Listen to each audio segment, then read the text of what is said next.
Hey guys, welcome into Faith in Football. As always, I'm your host Neil, and we're going to be getting into Throttle Up Thursday. I know it's a little late. Sorry. We'll go over. I'll probably try to go live here in a little bit to talk about the Jets and the Colts. But what we're going to do today is we're going to talk start sits, and I'll try to give you start sits that are actually applicable to your weekend. Okay, so Jets Colts sits, we'll talk about that later. But as always, we're putting faith first because, hey, it is faith in football. Because remember, football is good, but God is greater. So I want to talk to you guys today about reality versus expectations. Look, we're halfway through the season, and some of our expectations of our players that we drafted is not matching the reality. I wonder how many of us in our day-to-day life we have expectations, or we had expectations about how our life was going to go, how, where were we going to be in 5, 10, 15 years. Well, it's been 5, 10, 15 years, and you're not where you thought you were going to be. Things didn't work out, life happened. But when you look back, are you not where you want to be because you were doing what you want to do versus what God had planned? There's a real good example of this that came to me last night in John chapter 18, verse 10. So we're going to go there now. And here's the scene. The disciples and Jesus are in the Garden of Gethsemane. Judas Iscariot is coming up, and he's bringing the Romans with him. He's bringing, the authorities. And Jesus is like, who are you looking for? And like, we're looking for Jesus. And he's like, that's me. I'm right here. He says, in verse 6, and actually, I'll tell you what, let's go back up here. In verse 4 of chapter 18, it reads, Jesus fully realized all that was going to happen to him. So here's the thing. Just that statement right there tells you that Jesus didn't have unrealistic expectations. He already knew what was going to happen. Nobody around him knew. Even though he had told them that he was going to Jerusalem, that he was going to be crucified, that he was going to die, he was going to leave them for a time. So when all this stuff started happening, everybody's around Jesus is freaking out, going, man, what's going on? But Jesus fully realized what was going to happen to him. So he stepped forward to meet them. He said, who are you looking for? He asked. Jesus the Nazarene, they replied. He said, I am he. Judas, who betrayed him, was standing with them. As Jesus said, I am he, they all drew back and fell to the ground. Once more, he asked them, who are you looking for? And again, they replied, Jesus the Nazarene. He said, I told you I am he. And since I am the one you want, let these others go. He did this to fulfill his own statement. I did not lose a single one of those you have given me.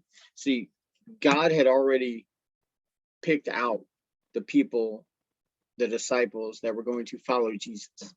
He already had designated them. All that was left to do was for Jesus to go get them and tell them, come on, and for them to go. Now, Peter, you gotta love Peter. Here's Peter standing there, and he's all gung-ho, like he is all in on Jesus. That is his boy. You don't mess with him. He's got his back up until this point. So they're getting ready to arrest Jesus.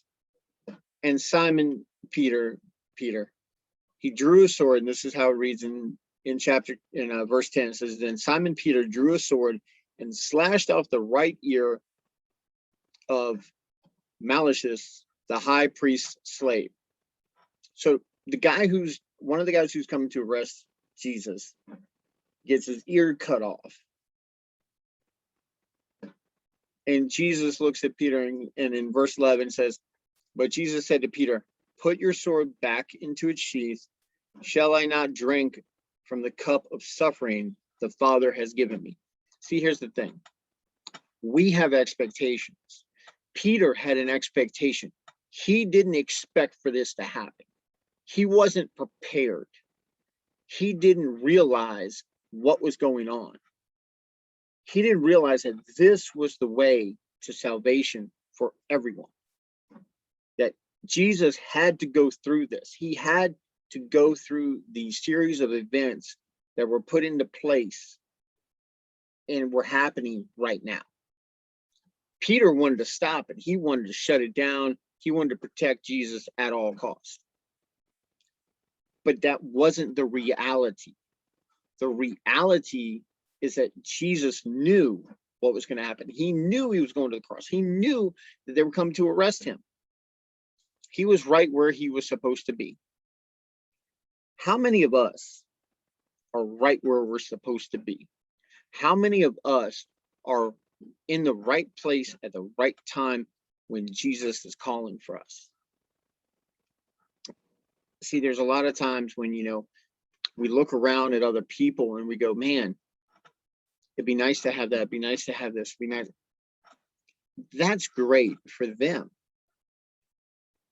But we get it twisted. We should be looking at those people and going, bless them. They were in the right place at the right time. And so there's the other train of thought here that comes to me is that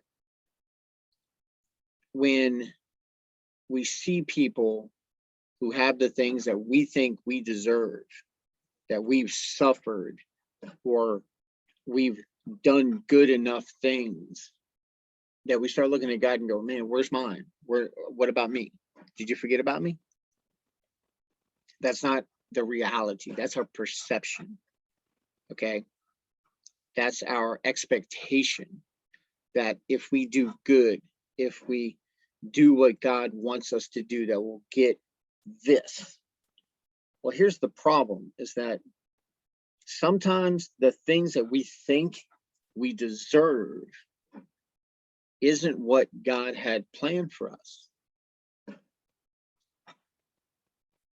See, a lot of times, and my dad would tell me this when I was little, and I never really understood it until I got older.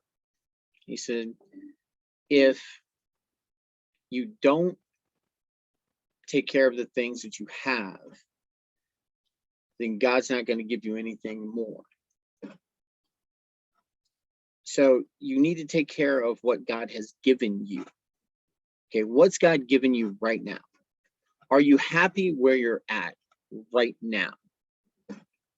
Are you living a life right now that's glorifying to the Lord? Because his expectation is for you to take care of what you've already been given, so that the reality of his blessing can be put on you. So I know some of y'all out there going, yeah, man, I don't know about this, but listen, just try it. Just instead of asking, what if? Like, what if I had that? What if I had this? How about this? How about just going, thank you, Lord? And don't compare it to anyone, because I myself am guilty of this. There's times when I've said, thank you, God, that I'm not like this, or I'm not like that. And I look at people's situations and go, man, I'm glad I'm not in that situation. When I should be saying, be with those people in that situation. And God, thank you for blessing me with what you've blessed me with. He's blessed me with a home and a vehicle. He's blessed me with a wonderful wife. So I have a wonderful family, and a awesome church family. I've got a good job, so the days that I'm not happy with what I have, those are the days that you need to pause and go, you know what? Thank you, Lord. So I hope that hit home with a couple of people. It was just something that was on my heart. Remember, guys, your expectation and God's reality don't always match up. That doesn't mean that he's not ready to bless you. And you guys hear my beeping going off. It's not a timer to end the show or that I'm running long. I'm defrosting some chicken. We're doing chicken parmesan tonight. So been in restaurants for about 30 plus years. I can cook. So but yeah, so guys, just remember that, wherever you're at in your walk, wherever you're at in your life, just be thankful where you're at. Okay. So let's get into some start sets. But as always, we want to thank our sponsors. Want to thank Zia of Lafayette. I had to take a quick look at my hat because both hats that I wear are black. So normally I was going to say Zia, but it's not up there. But yeah, Zia of Lafayette, they are on Ducey Road. You can give them a call, 406-0013. You can find them on DoorDash, on Waiter, if you're in the Lafayette area and you don't want to go out. Sometimes the weather gets crazy down here. Sometimes it gets really hot. Sometimes it's storming. Other times it's torrential downpour. And sometimes it's just really humid and you don't want to get out of the house. So have somebody else deliver it for you. But on those days that you're just tired of staying in, you want to get out, go down and see them. They're on Ducey Road. They're right in front of Red Laurel's and right behind the Grand Theater off of Johnson Street. If you're looking for some good, just really good food, wide variety, we're talking seafood, we're talking rotisserie food, rotisserie chicken, rotisserie beef. They have a rotisserie ribeye, I know. Until I started there, I never would have thought that you would rotisserie an entire loin ribeye. That it's crazy. The char that they get on the outside is outrageous. Go down there and see them. Say hi to Leonard and Heath and Tucker and all the guys down there. And hey, you might even see me. Also, my sweetest, you guys know what's coming. My sweetest sponsor, as always, is Keller's Bakery in Youngsville.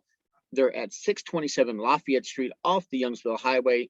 Find them on Facebook and you can order through there as well. And remember, when you get there, tell them Faith in Football sent you and get you 2 free mini cupcakes. And do me a favor, when you get them down below, make sure you come back and let me know what you got, or you can hit me up on Twitter at Faith, the letter N, Football 1. All right, guys. So let's get into some news before we get into start sets. We got a lot of news that came out. All those Green Bay fans, I'm sorry. It's good and bad. Yes, you're getting Davante Adams back. He is due to return off of the COVID list. However, Mr. Aaron Rodgers is not. He will be gone 10 days. That's right. So he's going to be pushing the next game against Seattle, but he will be out for this one. So this week, you will not have any Aaron Rodgers, but you do get Davante Adams back, and it is the Jordan Love show. So have fun with that one. That's going to be interesting. Now, what does Jordan Love starting for Green Bay mean for fantasy and Davante Adams owners? It means that you need to lower your expectations on Davante Adams. It also means that if you own Aaron Jones, you just got an uptick. So let's see. Let's go down here real quick.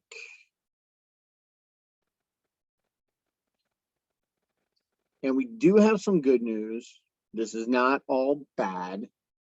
I know it's gonna sound really, really bad for some of you. Others, it's going to be okay. Let's get this over with. Corey Davis of the Jets listed as doubtful. The sleeper app lists that as minor news. The reason I'm bringing it up is tonight's game. You have, the possibility of Mike Carter going off again. So if you're chasing that lightning again, as I am, good luck to you. Saying good luck to myself as well. Having Thursday night games just drive me nuts. They do. And remember, if you're seeing this after the Thursday game, sorry. But remember that your Thursday players should be in their positional spots, not in your flex. So move them out of your flex. Your Monday night players belong in your flex. So if you have any Monday night players, make sure that you're putting them in your flex. Also, real quick note, Washington, Tampa, Seattle, and Detroit all on a bye. I'm going through my own little mini bye-apocalypse right now because I have Evans, DK, and Swift. Yeah, yay me. But anyway, so let's see. AJ Green was placed on the COVID-19 list due to a positive test. So any AJ Green owners, if you're still kicking yourself after that last game where he just totally blew the touchdown, the game-winning touchdown, have fun. Sorry. And if those of you who haven't seen the memes, it's hilarious. Where it shows AJ Green in the end zone and it says controller disconnected. Hilarious. If you haven't seen it, find it if you need a laugh. Nathan Peterman was signed by the Raiders. Why? I have no idea. Matt Stafford, for all those Matt Stafford owners, he did not practice today, but he did not practice yesterday. He's dealing with a sore back. We've seen this before from Stafford when he was with Detroit. Something to monitor, but he is expected to play. Some good news, Saquon Barkley did test negative for COVID on the retest yesterday. He was placed on the COVID-19 list as protocol dictates. He needs another negative with no symptoms in the next 24 hours, if I'm not mistaken, in order for him to play. I do believe he's fully vaccinated, but I'm not sure. I know Aaron Rodgers is not. That's why he is gone for 10 days. Let's see. PJ Walker is preparing to play for the Carolina Panthers as their starting quarterback because Sam Darnold is in concussion protocol. The way that Sam Darnold's been playing, I really don't see that big of a downgrade. It actually might be a perk. Now, along with that news, we also have some news about CMC. Christian McCaffrey is at practice today. He was limited yesterday in his first practice on return from IR. This is good. However, we've seen this party before, and I'm really not sure I want to, I'm really not sure that I want to dance at this party. You know what I'm saying? So even if he does start, I don't know if I'll start him. Kind of see how it goes. I don't even know if he's going to play this week. So that is definitely something to monitor. Okay. Blake Jarwin did not practice today, and he is unlikely to play. Now, this is important because Schultz is definitely a play for this week for Dallas. They're taking on Denver minus Von Miller. And Dak is supposed to be back. However, CeeDee Lamb could miss. So if Lamb misses, we don't know if Gallup's playing. Amari Cooper is definitely a play, but dinged up. So Schultz is definitely a must play if you're looking at a tight end position for this week. Let's see. Good news for David Montgomery owners. The window for him to return to practice today. So he will return from the IR window and practice today. So that's good news for all those David Montgomery owners who have been holding him since he got hurt.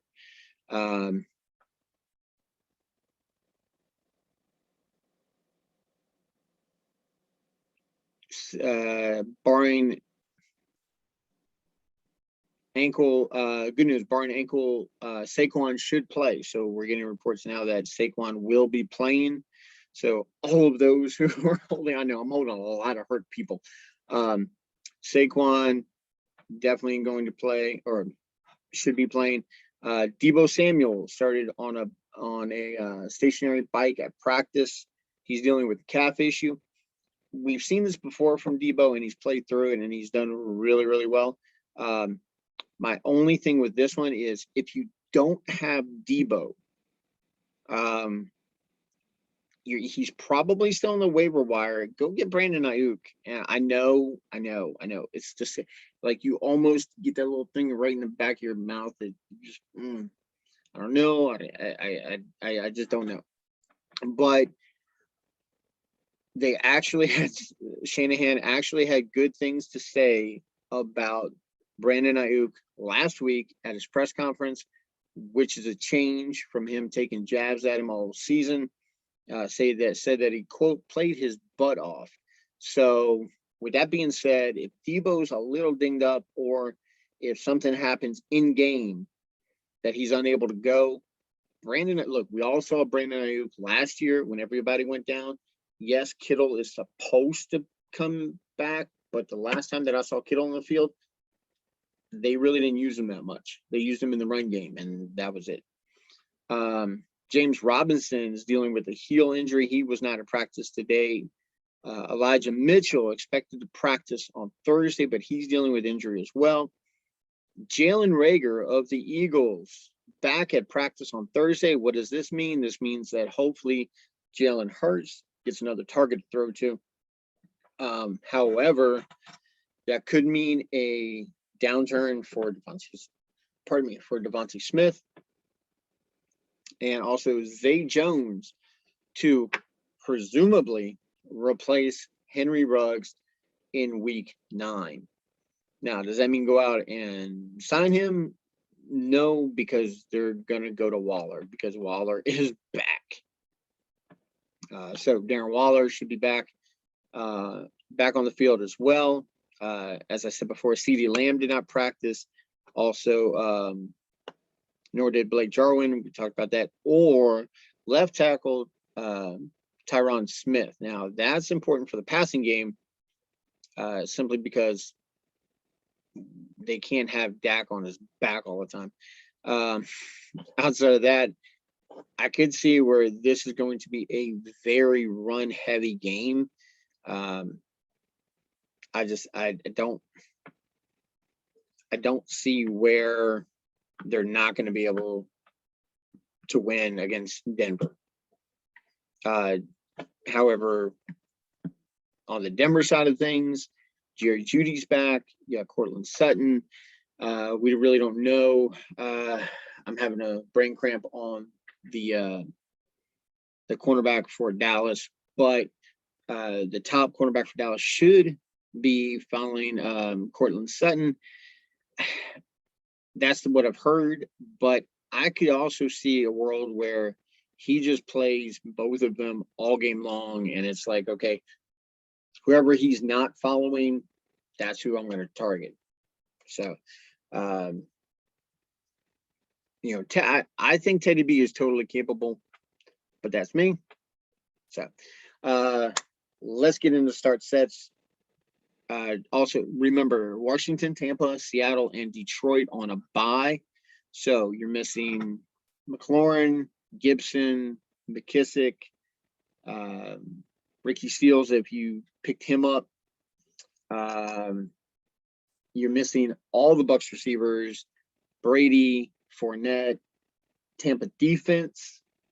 For Seattle, you're missing DK and Tyler Lockett. For the Lions, look, if you were relying on Jared Goff, I'm sorry. There's better quarterbacks out there. So basically for the Lions, you're missing Swift and Hawkinson, and that's pretty much where the party stops. I'm missing a lot of those guys. I'm not going to lie. I'm missing one from almost every team except Washington, and that's only because I traded them away. So if you do happen to see this prior to the Jets game, Carson Wentz is definitely a start for me, along with Derek Carr against the Giants. Look, they're coming off a bye. I love this matchup. I think Derek Carr gets back on track with Darren Waller. I think that Josh Jacobs could be a very good play this week. Along as I don't hear what I'm not saying here, okay? Don't hear this, but I know don't hear this. It's like you're not listening. With Kenyon Drake, you can probably flex him if you're in need. Okay, so you can probably flex Drake. You can start Josh Jacobs. You can start, Carr. So.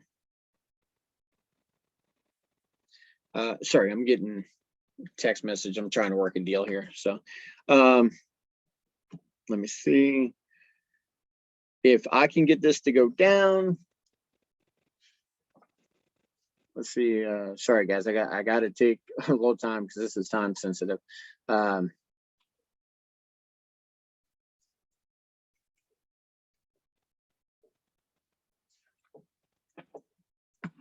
So I'm trying to work a deal for Jonathan Taylor.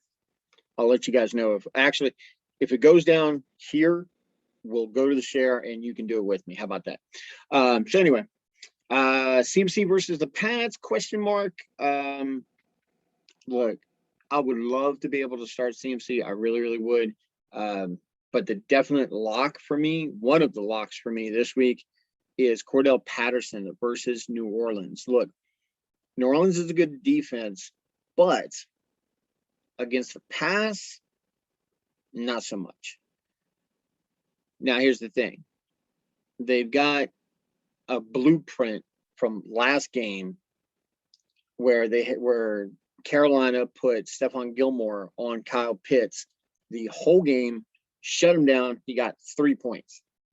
It was horrible for production. Okay, it was awesome game plan. But Kyle Pitts is a rookie. He's not able to deal with it. Imagine Marshawn Lattimore on Kyle Pitts all game long. What are they going to do with Cordell Patterson? So you've got Cordell Patterson, not only for the run game, but for the pass game as well. So I would definitely lock that in if you're a Cordell Patterson owner. Also, Hunter Renfrow does get an uptick because of the exit of Henry Ruggs, and he's basically next man up. If something were to happen in game to Darren Waller, even better for him. I love Darren Waller, don't get me wrong. This game also can feature Kadarius Toney versus the Raiders secondary. Look, he's basically the only guy left standing after all the injuries that are happening in New York. Okay. Sterling Shepard might not play. Galladay's still out there. Evan Ingram, maybe not. But Kadarius Toney, this guy's electric. If you watch him play, he is absolutely phenomenal. Okay. So, tight end, start Mike Gesicki versus Houston. Look, if you've got any players on Miami, fire them up. Light them up. Okay. Houston bleeds fantasy points. This is a really good matchup. Also, for my defense, look, we saw it last week, and yes, it was against Atlanta, but I think that Carolina against the Pats definitely has a chance to be a good defensive start this week. Okay. Now I'll work backwards on my sits. We'll go from the defense up. Okay. Denver, no. They're facing Dallas. With Dallas having Dak back, I don't care that CeeDee Lamb might be out. I don't care that Michael Gallup might be playing. I don't care that Blake Jarwin won't play either. Schultz and Cooper and Pollard and Zeke are more than enough to just absolutely obliterate this defense. We saw last week that even the backup did well. And yeah, I think he turned the ball over maybe once or twice, but he said a week to work, even if he gets in. Okay. There's no Von Miller. This defense doesn't scare me. So as much as I hate to say it, I would love for Denver to prove me wrong. Please, Denver, prove me wrong. But I don't see Denver as a good start this week against Dallas. Next set, CJ Houshmann, yes, the darling of week 7. This guy he was unfathomably good. Had a breakout game week 7, and everybody rushed to the waiver wire to pick him up. They got him, and look, he did what he's gonna do. Okay, he peaked in one game. That's his one game. If you had him, great. If you didn't, sorry. I don't think you need to chase this any farther, especially with the Bengals and the Browns going at it. This is always a defensive matchup. So I don't see this getting that out of hand. Marvin Jones versus the Bills, guys. It's the Bills. Their defense is off the chain. If you have Marvin Jones, you probably have better options to start. I'm hoping. So, sorry. I'm actually giving you guys 4 running backs because to sit. Look, I know everybody, and 2 of them are on one team. I know everybody was dying to get the backup for Derrick Henry because of all that volume. Here's the thing. Tannehill is more than capable of taking on a load, but not against the Rams. Look, for them just making the move to get Von Miller. You got Von Miller, you got Floyd, you've got Aaron Donald. These guys are built right now to win a Super Bowl, okay? And if you think that the Titans, without Derrick Henry, are going to throw up a backup, and if I'm not mistaken, you can vet me on this one, a 36-year-old running back who, even though I loved AP when he was in the league, okay? I loved him on the Vikes. Not so much on the Saints, and when he was with Washington, I was cool with him. But he's been out. The only reason this guy got a job is because it was a devastating injury to the team. So, I mean, come on. I don't see you rolling out either one of these guys against the Rams. Now, that's not to say that you shouldn't hold on to them, that you shouldn't stash them, because you should. Okay. Next guy up, James Robinson. Came out today that James Robinson is dealing with a heel injury, and he's going up against Buffalo. So, yeah, I'm not confident rolling James Robinson because this is not the James Robinson from Carolina of a year ago. Okay. Totally different guy. So, is he capable of carrying the load? Yes. Do I want him to carry the load against Buffalo? No. I don't think that they're going to be any kind of competitive in this game. They're going to be behind. They're going to use him in pass protection, and that's it. So, Next guy up, Joe Mixon. This is just a rough game for running backs. I think that you can go ahead, and if you're on the opposite end, on the other side of the ball with Nick Chubb, yes, go ahead. You're fine. With Joe Mixon, I don't know. I'm not feeling it. Another one I'm not feeling, as I said before, was Joe Mixon, was Ryan Tannehill against the Rams. Cool, you Jets. Just got confirmation, guys. We're doing the deal. You ready? We're ready. This is a first ever for me. Doing a deal on the show. So let me go. Let's see here.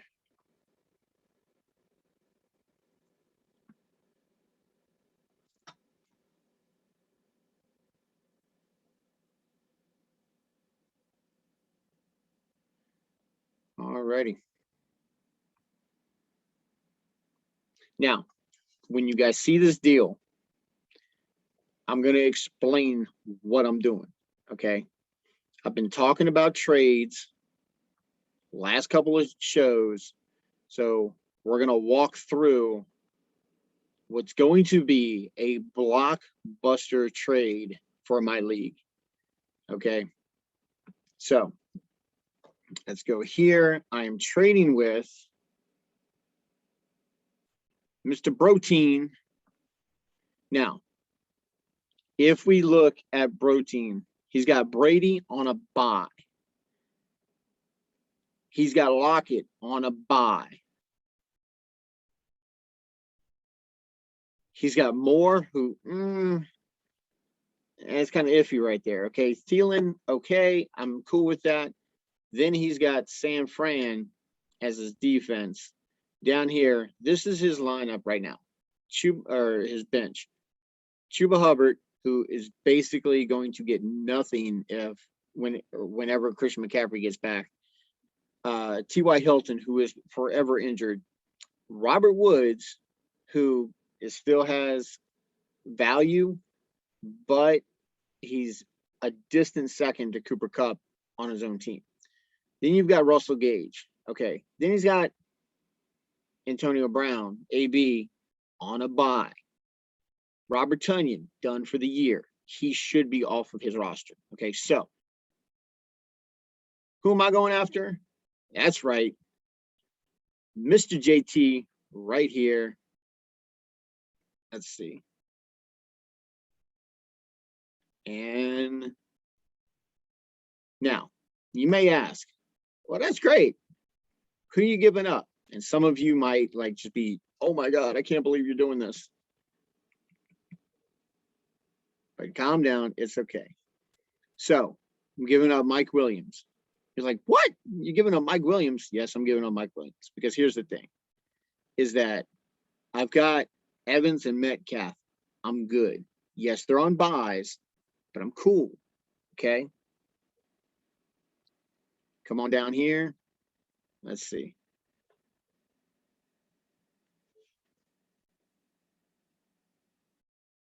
Devontae Harris. And Matt Stafford. Now, here's the thing.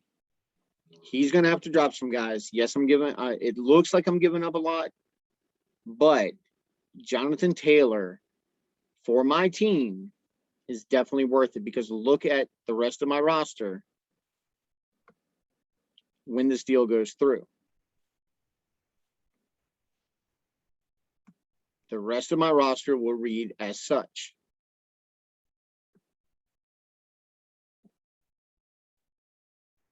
Josh Allen. I'm good at quarterback. He's already had his bye. We're cool. Stafford hasn't had a bye yet. Or did he? I can't remember. Anyway, regardless of whether or not he has, I'm still good at quarterback. Now, I have Marvin Jones. I know. I went out and got Ayuk. But come down here. Christian McCaffrey, Saquon Barkley, Jonathan Taylor. When everybody gets healthy, I'm set. I'm good with this simply because I have the production. It's a PPR, and I have the production with my wide receivers. I'm cool. Also, trading away 3 guys and getting 1 leaves me 2 spots to bring these guys back once they get off of IR. I don't have to worry about dropping anybody. So when this goes through, let's see. Now, I did a deal with Nick earlier, Mr. Protein, and what happened was he didn't look at his phone in time, and I wound up being able to modify the deal right before Robert Woods went off. So Robert Woods went off, then I traded him away later. So I was able to capitalize on that. Right now, I'm capitalizing on the fact that he's going to have Stafford and Brady. So he's going to have a decision to make every single week. Who's going to go off? Okay. I'm good with losing Stafford because I have the upside of rushing with Josh Allen. So all good. Plus the fact that, hey, let CMC come back, have a couple of good games, see what I can get for him too. You never know. Always working, bro. Always. Now, the last on my list is Kyler Murray. Now, look, you guys might be like, hey, I'm playing Kyler. I don't care what you say. I'm playing Kyler. That's great. But just know this. His rushing upside, widely diminished. Okay? Vastly diminished. He's not going to be rushing like that. Okay? He's got a bum ankle. The run game, the uptick for James Conner and for on a blank. Oh, Chase Edmonds. I know some of you out there screaming. I mean, it's Chase Edmonds. Yeah, Chase Edmonds and James Conner, definite uptick for this week. So that starts sets.